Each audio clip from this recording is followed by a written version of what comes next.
Does your warehouse waste time and money managing forklift batteries? Enersys can energize your operations with a customized solution, delivering the power you need while minimizing ownership costs. Enersys starts by analyzing your operations and then selecting from their comprehensive range of battery and charger technologies, develops a truly optimized system tailored to your needs. Enersys gives you the power to increase productivity and profitability. See how Enersys puts power in motion for you at Enersys.com.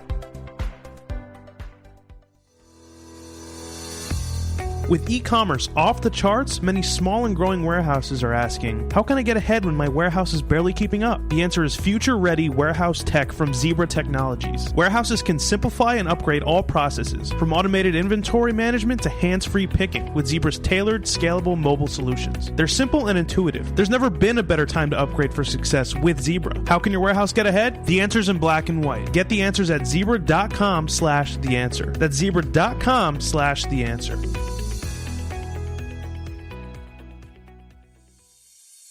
Businesses are retooling fulfillment operations, from warehouses to omnichannel, to meet new demand amid unprecedented labor shortages. 3PLs, retailers, B2B distributors, and others are turning to flexible fulfillment solutions like 6 River Systems to adapt and scale. 6 River Systems' Fulfillment Execution System is an integrated solution that combines intelligent, cloud-based software and automation, including its autonomous mobile robot, AMR, Chuck. No costly or disruptive infrastructure changes, fast and easy associate training, and integrations with other warehouse execution solutions allow operations to meet labor challenges, increase efficiency, and enhance customer engagement. Go to www.6river.com to learn more. Go to www.6river.com to learn more.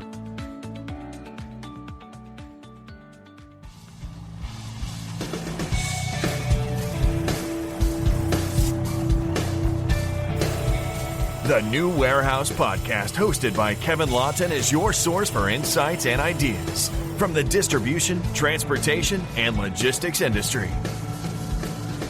A new episode every Monday morning brings you the latest from industry experts and thought leaders. And now, here's Kevin.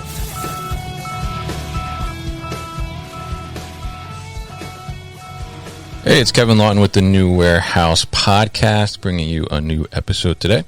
Today's episode, I'm going to be joined by Daniel Altman, and he is the chief economist at Instawork. And Instawork is bringing you flexibility to your hourly workers and employees and looking at a different way of bringing in some temporary labor. So we're going to talk to Daniel about Instawork, and we're also going to talk to him about the current state of staffing in the warehousing industry, which obviously is a very hot topic, certainly as we saw it Modex recently, especially with shortages and rising wages and competition from other companies trying to get those workers. So Daniel's going to give us some insight into that, and we're going to talk to him about that. So Daniel, welcome to the show. How are you today?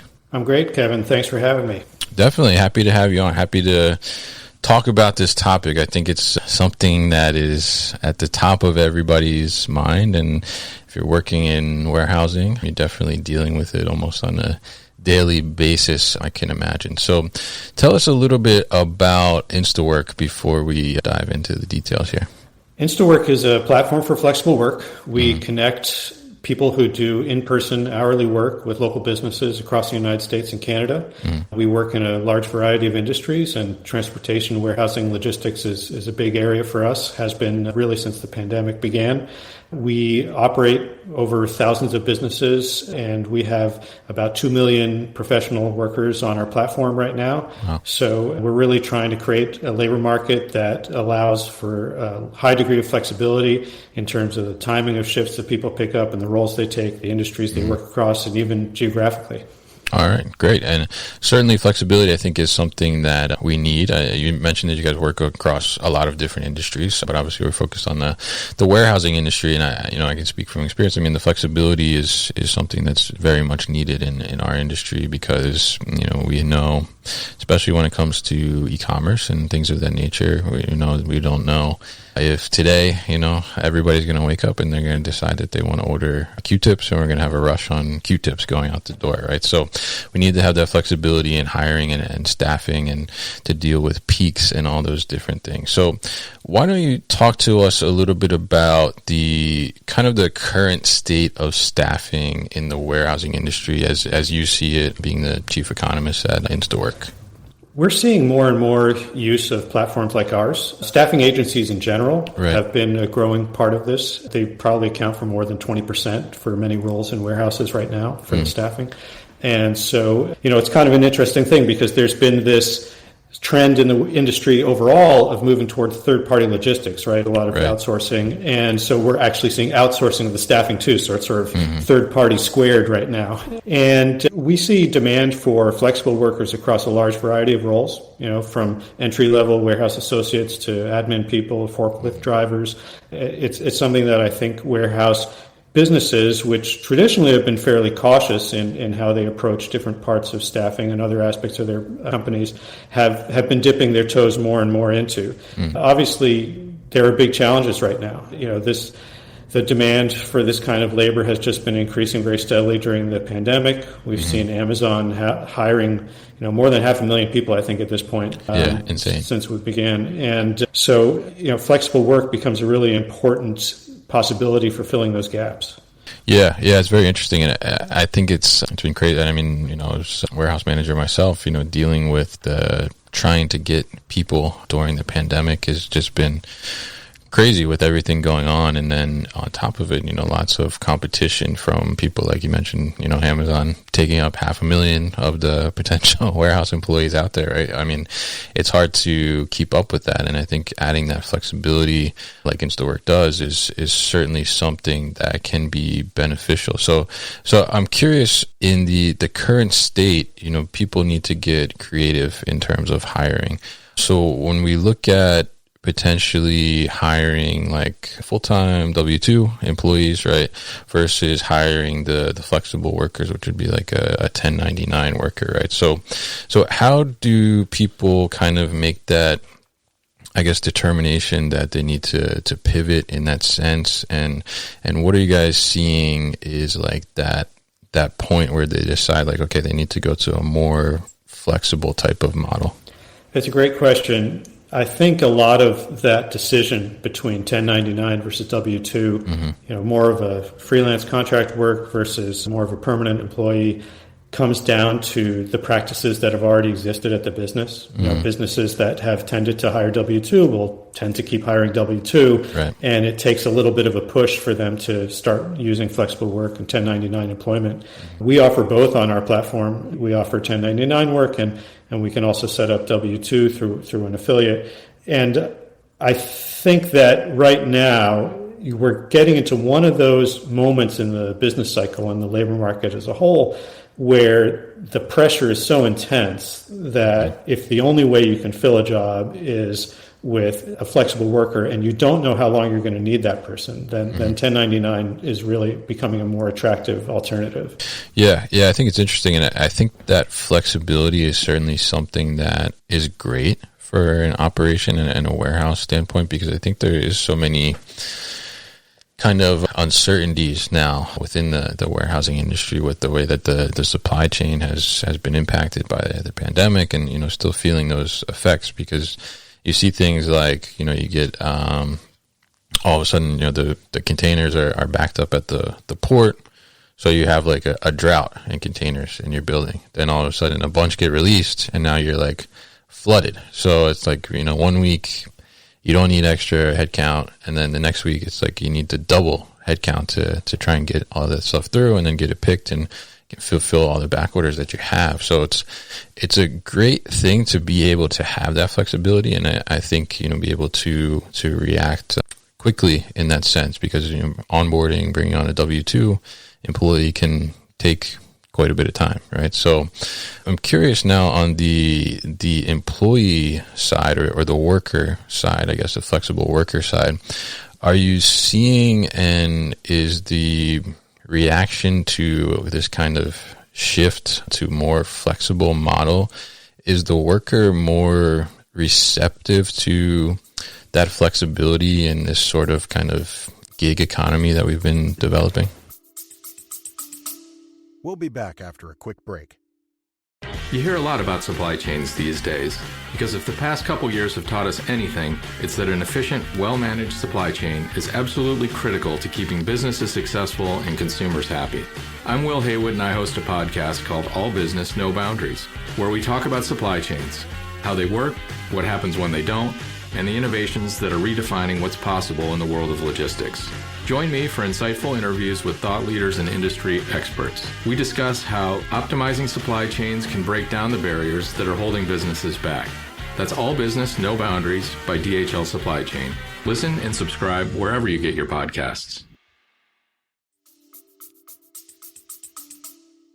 I think it comes down to different personalities and types of workers. There are some workers who really want a full-time gig and they want to work steady hours, and that's just going to be their preference. That's the way their life is set up, or, around their work. Other people want to be able to pick up a shift here and there. They may have other responsibilities like school or childcare that can have idiosyncratic timing. And so they may want to pick up some shifts at day, some shifts at night, some weekends, some weekdays, whatever it is. And a platform like ours is really helpful for them. We actually find that, shifts fill up incredibly fast on our platform. We get a lot of shifts, especially in warehouse, that fill within an hour. Sometimes that's because the businesses have a roster on our platform of people that they can reach out to first to fill a shift. Those are sort of their reliable workers that they can request, people who know that they're going to get a certain number of shifts probably from that business. But it does fill up fast, regardless of the timing. But I think that there's another category of workers that we have to think about very seriously right now, and those are people who are either sort of out of the labor force or kind of marginally attached to the labor force. We know that overall, across the country, the labor force participation rate went down. So the number of people who were actually employed or unemployed and looking for work went down. People just left the labor force altogether, and we haven't recovered all those people yet back into the labor force. And so some of them might be thinking, well, should I or should I not get back in? And flexibility might be one thing that attracts them, but also higher wages might be something that attracts them. And the third thing that could attract them would be sort of their overall well-being in the job. And I think that's going to be a key factor now. It's something that we're seeing discussed in some of these unionization pushes. And also, of course, with the pandemic, people are worried about their well-being. And I think that all combination of those three things can help to bring people back to the workforce. Yeah, I think that's a pretty interesting point there, because I definitely see, in colleagues and friends and just people in general, it seems like the pandemic, a lot of people kind of took a step back and looked at the work-life balance aspect and really kind of realized that, I was really kind of like devoting a lot of my time to work. And I'll say, the same on my side too. But, it's interesting to see now that shift in mindset a little bit. And I think the flexibility kind of allows you to maybe better balance that time in a sense. And like you said, it's not like, people are sitting around like not wanting to work. It sounds like, with the reaction time, you're saying that a shift fills up within an hour, so it's not like, I think we have to be concerned as the warehousing industry that we're not going to be able to get people to come in for those flexible hours and those different shifts when we have changing needs.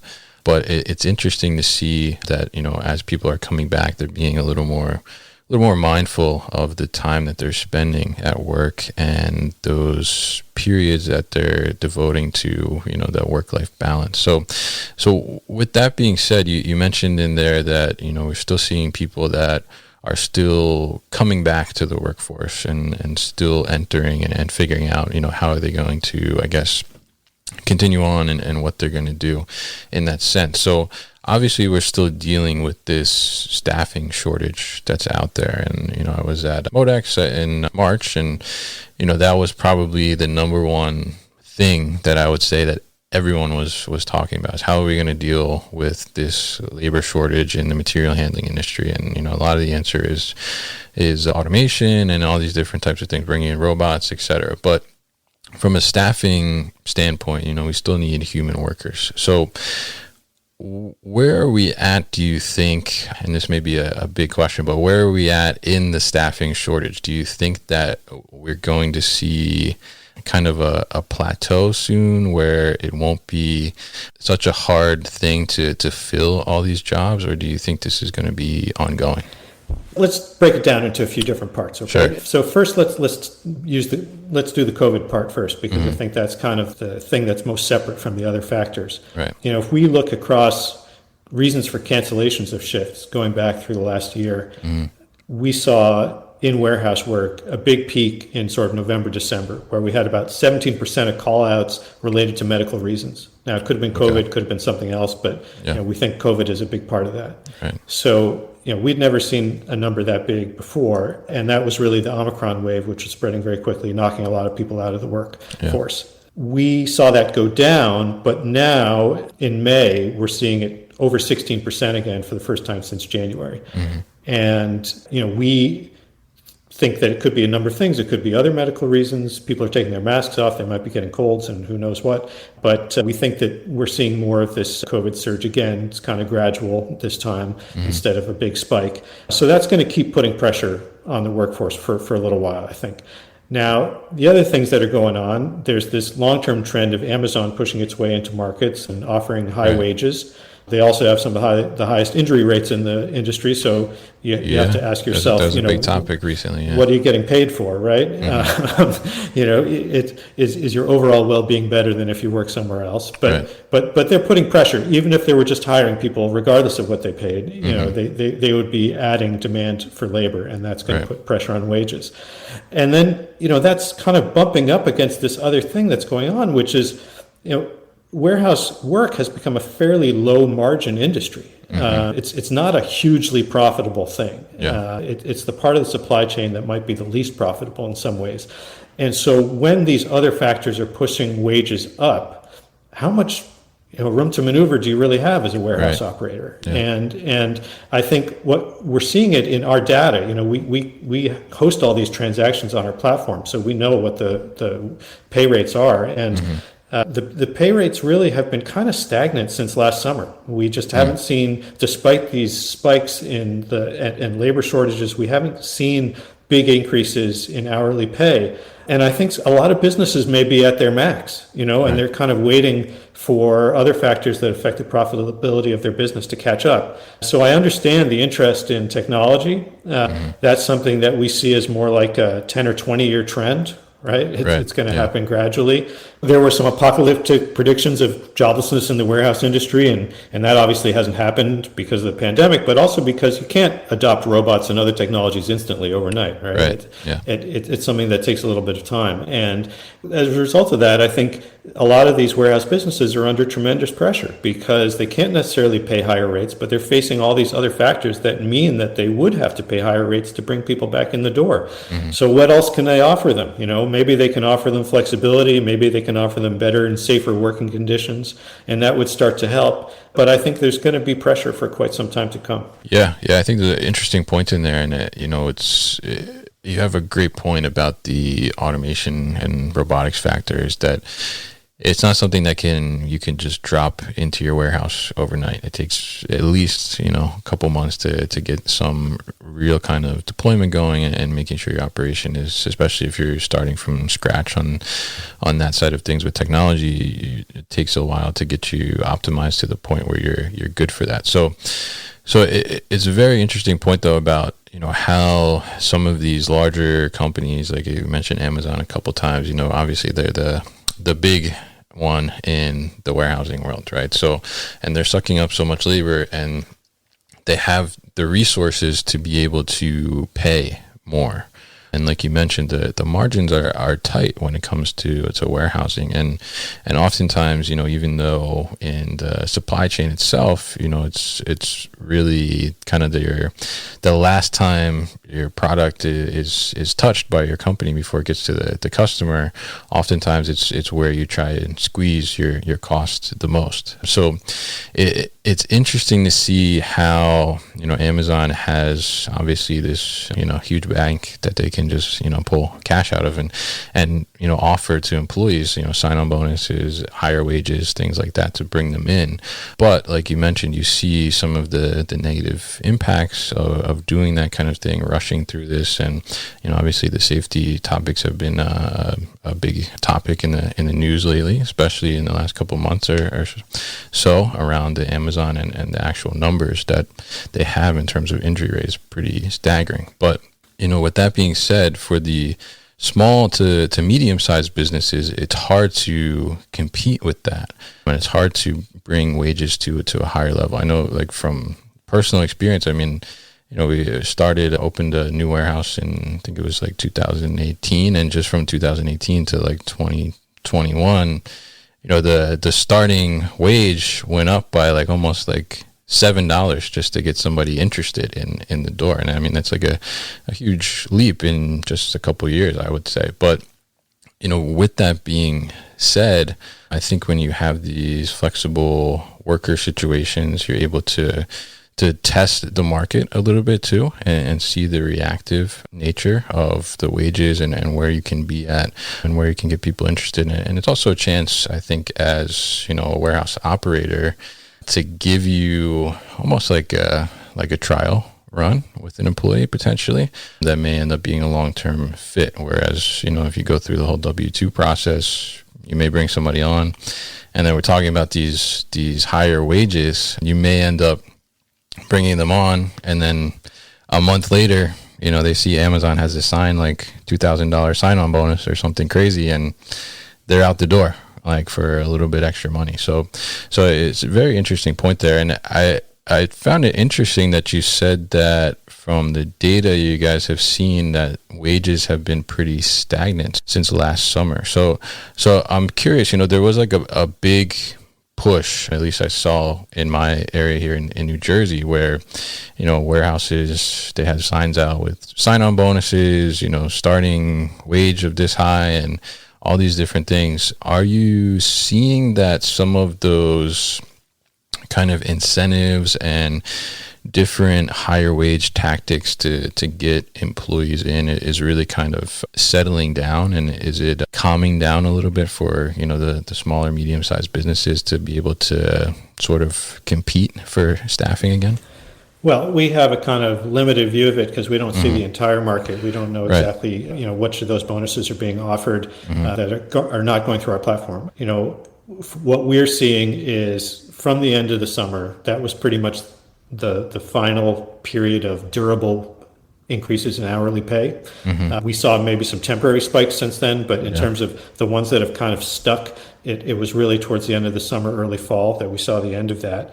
Now, it has to be said that the pay rates on our platform are generally higher than what you see in a lot of the market. Right? Okay. People are looking for flexible workers on short notice. Benefits are not being offered. They're just getting that pay. So you have to offer a fairly high rate, relative to what you might see in the rest of the market, even for a general labor type job. So it may be that we're starting to bump up against that limit for some of these low margin businesses as well in the pay that can be offered via our platform. But yeah, I think that there was this sort of crazy period in the first 8 or 9 months of last year, right, where pay was really going up quickly, and we saw that too. But going into the fall, increases in pay have been more temporary to fill those short stopgaps. Interesting. Do you think that with the wages and we talked about the thin margins in warehousing there, do you think that there might be almost like a bubble in a sense on the warehouse wage rates, and that we might see it kind of pop and then start to lower a bit more as we kind of settle down and maybe the shortage gets a little less? We saw in that same period towards the end of the summer that some positions did have slightly lower pay, that there was already a little bit of popping going on because that summer was so intense. It was a big release for consumers. It was a period of low COVID in many areas. People were getting out again. There was a lot of spending going on. because the labor market was so tight too that people saw their wages going up for many types of jobs. And so it was really a booming time over the summer. And some of that air did go out of the bubble, I would say. Intermediate level warehouse associate jobs, we saw that maybe a couple percentage point drop in hourly pay at that point. But, in the stock market, we talk about bubbles bursting, and then we talk about soft landings too, right? Yeah. And there might be a kind of soft landing for warehouse pay too, and it's because of another one of these long-term trends. If you think about what's going on in warehouses in general and the adoption of technology being this gradual but inexorable trend, the people who are still working in warehouses have to have higher skills, right? They're going to be interacting with and operating this technology, and the people who are left who can't be replaced by technology will be those who have important skills that are human skills. And so all those people who continue to work in warehouses, or a lot of them, let's say, will be higher skilled workers than they were, let's say, 10 or 20 years ago. Right. And as a result of that, they should get higher pay. They've got higher skills, right? Yeah. They could do other things in other parts of the labor market. So, in terms of the overall trend for pay, even if people have these dire predictions of many fewer people working in warehouses, the people who are still there, I think, should be getting paid more because of the skills they need to have. Yeah, it's a very interesting point. And I think, we touched on kind of automation and robotics there as well. A lot of the discussions I have with these automation and robotics companies is that, they're looking to elevate that worker with a higher set of skills and put them in a position that it takes a little more, I guess, brain power than, just the mundane slapping a label on a box all day long. And, I think that's a good point there. So I think it'll be interesting to see kind of how that balances itself out and how the wages will be over time, because as you mentioned, the margins are thin in the warehouse, and us as consumers, we're just expecting a higher service level, every day, every year. We want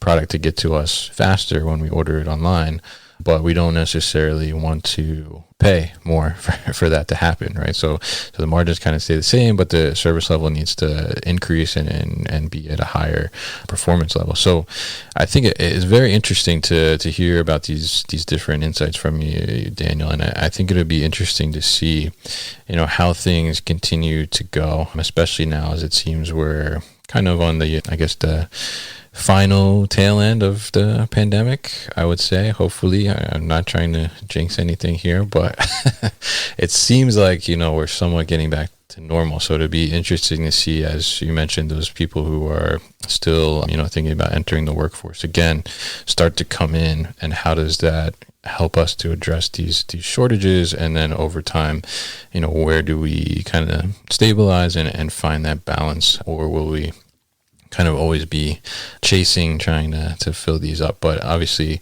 we have great tools that we could use, like Instawork, for the flexibility and the flexible hourly workers. So very interesting to talk to you, Daniel, today and about this topic. And I'm sure we'll be talking again as things adjust and the market does what the market does, up, down, all different ways, right?